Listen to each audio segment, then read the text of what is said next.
રાધે રાધે, જય શ્રી કૃષ્ણ. મિત્રો, સ્વાગત છે તમારું સોનલ ડિવાઇન લાઈફ ચેનલ ઉપર.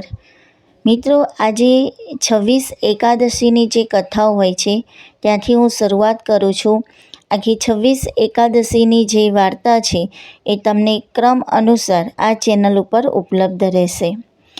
શરૂઆત કરીએ છીએ કે 26 એકાદશીની કથા, એનું વ્રત વિધિ, એનું મહત્ત્વ શું છે, એનું મહિમા શું છે. તો ચલો શરૂ કરીએ.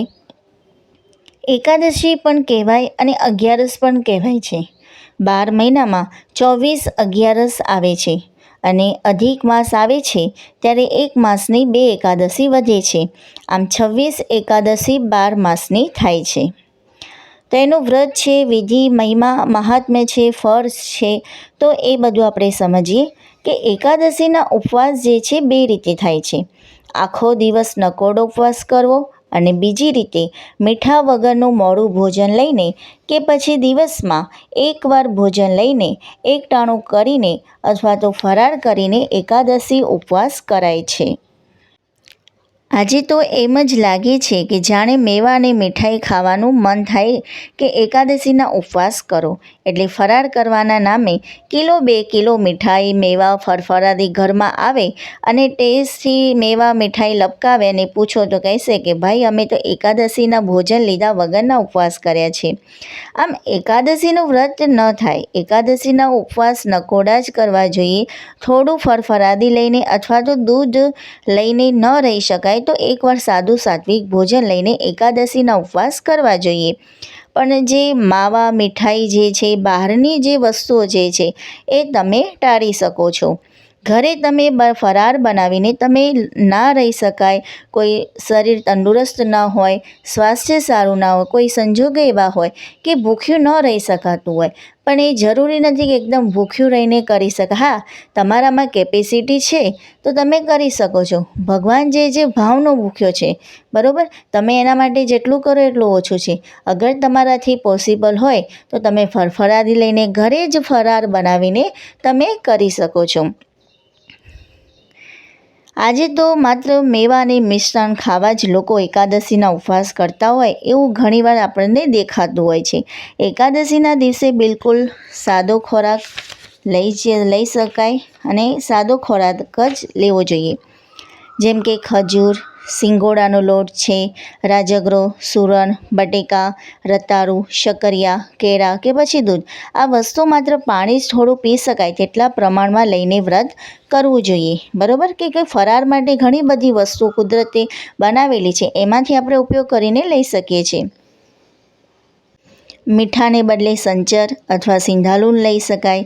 મરચાંના ભૂકાના બદલે મરી લેવાય. આમ આપણા મનથી છટકબારીઓ શોધીને સ્વાદપૂર્ણ વાનગીઓ બનાવી આરોગીને આપણે ઉપવાસ કરીએ તે બરોબર નથી. બરાબર, આપણે ઘણીવાર કહીએ છીએ કે ઉપવાસ કર્યો હોય તો આના બદલામાં આના બદલામાં હા, પણ એવું બધું ન કરવું જોઈએ. બને ત્યાં સુધી કુદરતી જે ફરાળ જે હોય એ રીતે આપણે ઉપવાસ કરવો જોઈએ. સાચો ઉપવાસ કરનારે થોડું દૂધ કે બટેકા લઈને ઉપવાસ કરવો અથવા તો સાદું ભોજન એકવાર જમીને કરવો જોઈએ.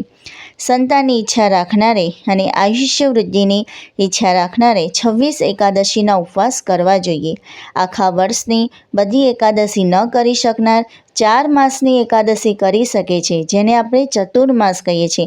અગર આપણાથી 26 એકાદશી પોસિબલ ન હોય તો આપણે ફક્ત અધિક માસ જ્યારે આવે છે એ અધિક માસની જે આપણે ચતુર્માસ જેને કહીએ તો એ ચતુર્માસની 4 એકાદશી કરીએ તો પણ આપણને ફળ મળે છે.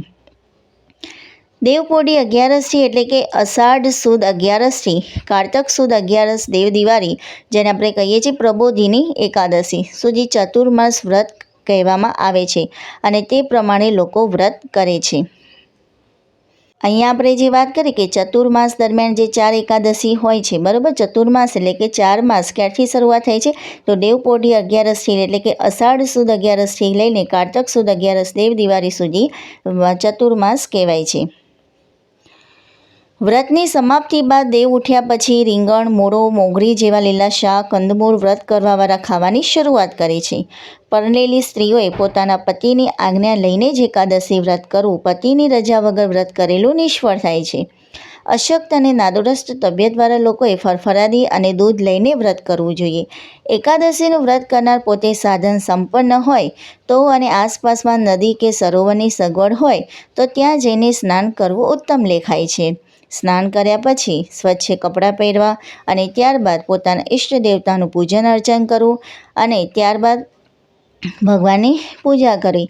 અગિયારસ કરનારે બની શકે તો તે દિવસે જૂઠું ન બોલવું, કોઈની નિંદા ન કરવી, હિંસા પણ ન કરવી, કોઈને બુરું કરવું નહીં, તેમજ પોતાની શક્તિ પ્રમાણે દાન કરવું. ઉપવાસ દરમિયાન શ્રદ્ધા અને ભક્તિભાવપૂર્વક રાત્રે અને દિવસે પ્રભુનું સ્મરણ કરવું, ભક્તિમાં જ સમય પસાર કરવો. અગિયારસના વ્રતમાં પુણ્ય, દાન, ભક્તિ, જ્ઞાન અને ઉપવાસનો ઘણો જ મહિમા છે. અગિયારસનું વ્રત કરનાર અને કથા વાર્તા વાંચનાર, સાંભળનાર ઉપર સદા ભગવાન વિષ્ણુ સદાય પ્રસન્ન રહે અને જ્યાં ઠાકોરજી પ્રસન્ન હોય ત્યાં તે ભાવિક ભક્તને પછી દુઃખ કષ્ટ હોય જ નહીં ને. તો ભાવપૂર્વક એકાદશીનું વ્રત આપણી શક્તિ ભક્તિ પ્રમાણે આપણે કરીએ તો આપણા માટે ઘણું સારું રહે છે.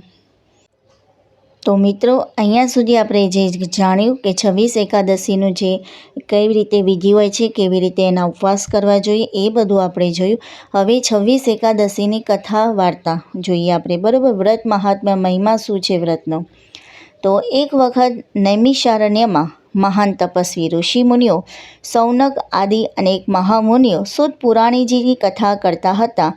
ત્યાં કથા સાંભળવા આવ્યા.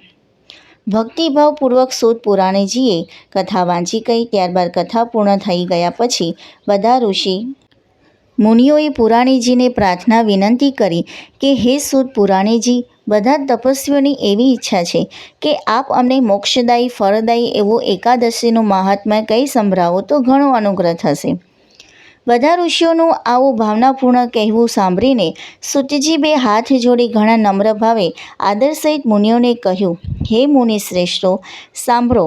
એકવાર બ્રહ્માજી અને બીજા અનેક ઋષિઓના પૂછવાથી ભગવાન શ્રી કૃષ્ણએ પ્રેમથી એકાદશીનું મહાત્મ્ય કંઈ સમજાવ્યું હતું. તે જ હું તમને કહું છું. વર્ષ દરમિયાન દરેક મહિનાના કૃષ્ણ પક્ષ અને શુક્લ પક્ષમાં એક એમ મહિનામાં 2 અગિયારસ આવે છે. આમ 12 માસમાં 24 અગિયારસ થાય છે અને 3 વર્ષે અધિક માસમાં 2 એકાદશી થાય છે. આમાં બધી અગિયારસ મળીને 26 એકાદશી થાય છે અને આ બધી અગિયારસોના જુદા જુદા નામ આપેલા છે. શ્રદ્ધાવાન નરનારી ભક્તિભાવપૂર્વક અગિયારસનું વ્રત કરે છે અને શ્રદ્ધા ભક્તિથી વિધિપૂર્વક પૂજા અર્ચન કરીને એકાદશીનું વ્રત કરનારને મનવાંછિત ફળની પ્રાપ્તિ થાય છે અને પ્રારબ્ધ પૂર્ણ થઈ અંતે તેને મોક્ષની પરમ પ્રાપ્તિ થાય છે. એકાદશીનો ઉપવાસ કરનારે આગળના દિવસે સૂતા પહેલાં મન પવિત્ર કરી મુખ સાફ કરીને સૂવું જોઈએ અને વિષ્ણુ ભગવાનનું સ્મરણ કરતાં સૂઈ જવું. અગિયારસનો ઉપવાસ કરી વ્રત આદરનારે સવારે વહેલા ઉઠીને સ્નાનાદિથી પરવારી સુંદર સ્વચ્છ કપડાં પહેરી વિષ્ણુ ભગવાનનું ધ્યાન કરવું. ત્યાર પછી વિધિપૂર્વક ઠાકોરજીની પૂજા પ્રાર્થના કરવી. અગિયારસનું વ્રત કરનારે તે દિવસે નકોરડા ઉપવાસ કરવા, પણ જો ન રહી શકાય તો એક સમય જમીને એકટાણું કરીને વ્રત કરવું.